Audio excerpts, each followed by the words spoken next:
Ça parle beaucoup de poutres, de béton armé, de trucs comme ça, voilà, un peu compliqué et tout. Ce qui fait que j'espère que ça va t'endormir en fait, tout simplement.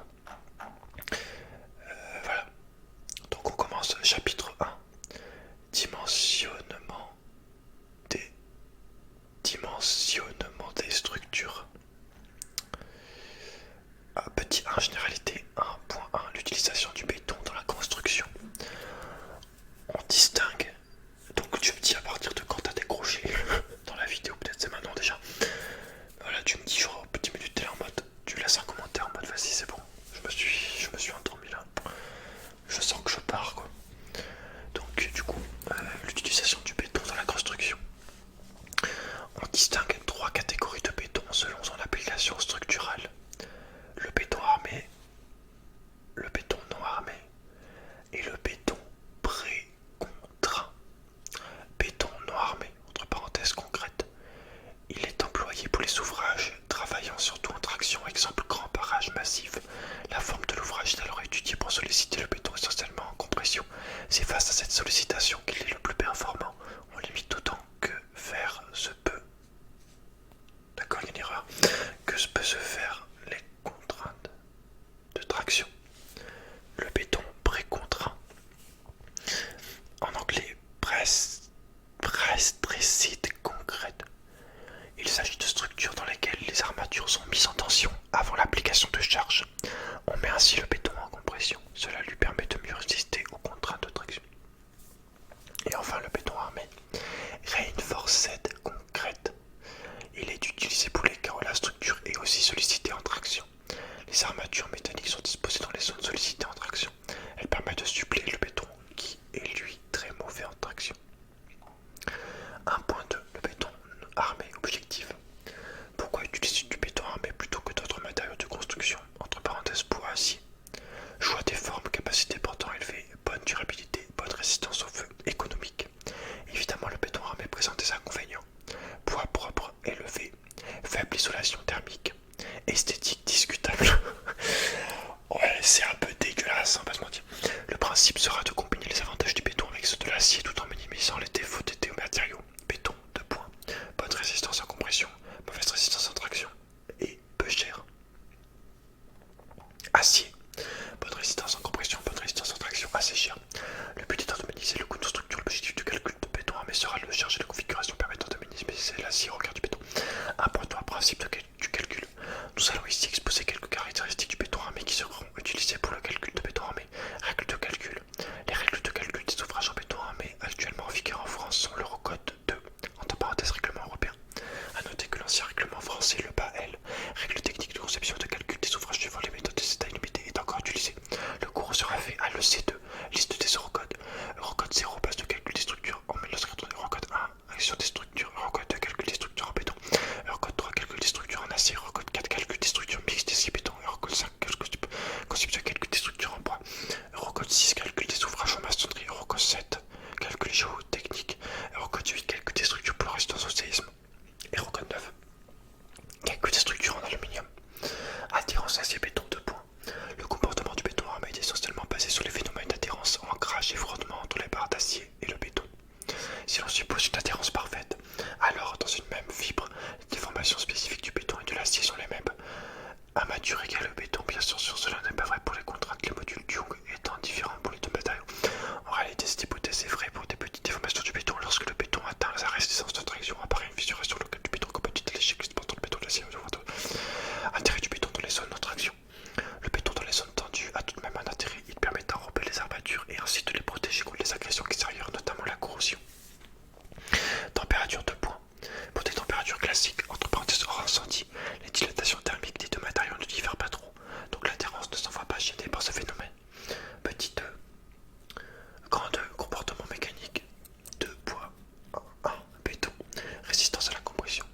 Un béton est défini par sa résistance caractéristique à la compression. AK jour noté fuck. Elle correspond à la résistance en dessous de laquelle on peut s'attendre à trouver 5% des résultats d'essai. La résistance à la compression est mesurée par compression axiale de cylindre droit de révolution de dimension H égale 32 XT égale 16 entre parenthèses norme NFP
50 MPa et EC20.3. Valeur moyenne FCM égale 0,3. Valeur inférieure à la restante des caractéristiques FT 0,5 égale 0,7 fs en cm. Valeur supérieure à la restante F. Module d'élasticité. Module instantané E cm égale 22 F. Valeur pour un béton de granulat de K. Car si âgé de 28 jours, valeur à réduire de 10% pour des granulats calcaires, de 30% pour des granulats issus de grès et à augmenter de 20% pour des granulats issus de basalte. Module divers EC, EF, EF. Ouais, ta gueule. Acier. EC2 radiatoire du d'acier classe A. Acier à ductilité normale. Moins grand que 2,5% laminé à froid ou dérivé. Classe B. Acier à haute ductilité UC. Moins grand que 5%. Laminé à chaud. Classe C. Acier à très haute dulcité UC. Plus petit que 7,5%. EC2 se limite aux aciers de limite élastique inférieure ou égale à 600 MPa. Diagramme. Action. Les actions sont l'ensemble des charges, force, couple, etc. appliquées à la structure ainsi que les conséquences des modifications entraînant des déformations de la structure, variation de température, tassement d'appui, etc. On distingue 3 types d'actions. Action permanente, action variable, action accidentelle. Action permanente G. Leur intensité est constante ou très peu variable dans le temps. Elles comprennent poids propre de la structure, charge de superstructure d'équipement fixe. On distingue G-min et G-max. G-max, ensemble des actions permanentes et favorables. G-min, ensemble des actions permanentes favorables. Matériaux. Béton armé, poids volumique 25. Béton armé, poids volumique 22. Plâtre, poids volumique 10. Mortier, poids volumique 18. Brique pleine, poids volumique 19. Brique creuse, poids volumique 9. Parpaing plein, poids volumique 21. Parpaing creux, poids volumique 9. Chêne 8. Sapin 5,5 en poids volumique. Fer 25 poids volumique. Et acier 78 poids volumique. Action variable ou charge d'exploitation. Leur intensité varie fréquemment et de manière importante dans le temps. On distingue action d'exploitation. Elles dépendent de l'usage du bâtiment. Elles sont définies dans les normes NFP 06-004 et NFP 06-001 ou dans l'Eurocode 1. Action climatique. Elles sont définies par les règles neige et vent N84 2.DTU 06-006. Action due à la température. Elles correspondent à la dilatation linéaire relative à partir d'une température initiale prise entre 8 et 14 degrés. Et enfin, les actions appliquées en grande exécution. Nature dit le coup, capteur corrige la surface plancher, escalier, balcon, espace affectable, espace avec siège fixe, espace sans obstacle à la circulation de personnes, espace agrégé. Action accidentelle FA, ces actions correspondent à des événements dans cet exemple, séisme, incendie, choc de véhicule. Ces actions ne sont à considérer que si les documents d'ordre public ou le marché le prévoient. Tout grand droit de sollicitation. Des sollicitations sur les effets provoqués en chaque point et sur chaque section de la structure par les actions qui s'exercent sur elle. Elles vous correspondent aux efforts internes de la RTM, moment réfléchissant, effort forgeant, effort normal. Afin de considérer les sollicitations globales, on prendra la somme des sollicitations des différentes actions. En les affectant de coefficients particuliers de points, on fera donc des compositions d'actions. Le calcul de ces effets aux états limites. État limite de points, état d'une structure au-delà duquel la fonction n'est plus remplie. De type d'état, l'état limite élu et l'état limite de service ELS. ELS lié aux conditions normales de l'exploitation et de tir rapide d'un service. Déformation, vibration, fissuration. Critères de calcul, vérification de contraintes admissibles, d'ouverture de visio, comportement linéaire des matériaux, élasticité avec des charges non pondérées.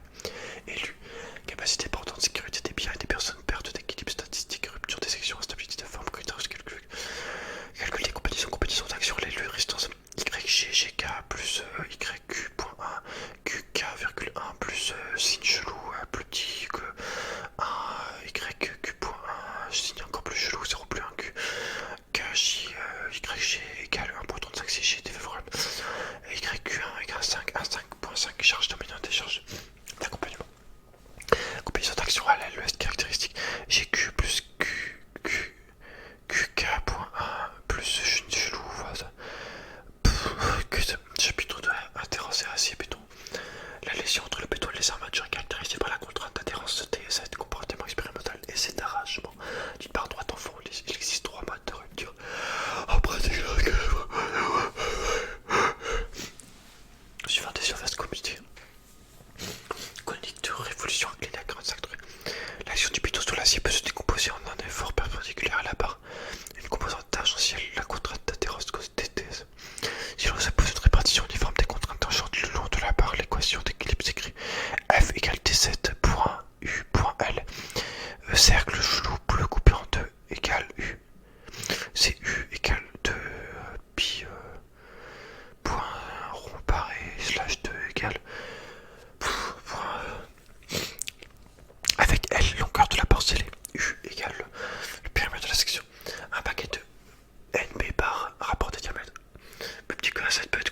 regarde, traction. Aïe, aïe, aïe.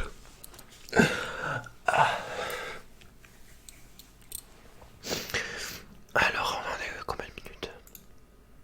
Ça fait 13 minutes que je lis. Oh, ça me la pute. Ah, on va changer un peu de cours, peut-être. J'appuie tout droit, enrobage des armatures. On va essayer un peu. C'est ça. Alors, le coefficient.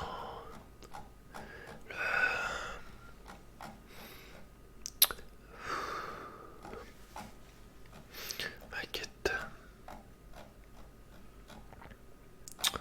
L'eau. L'exécution, durabilité. Je sais pas.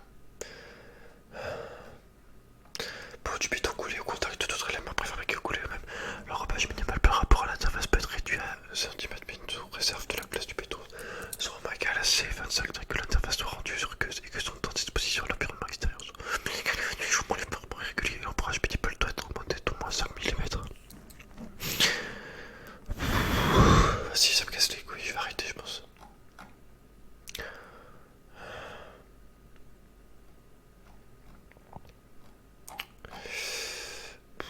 Ouais si ça m'a dégoûté de la vie, je suis en dépression.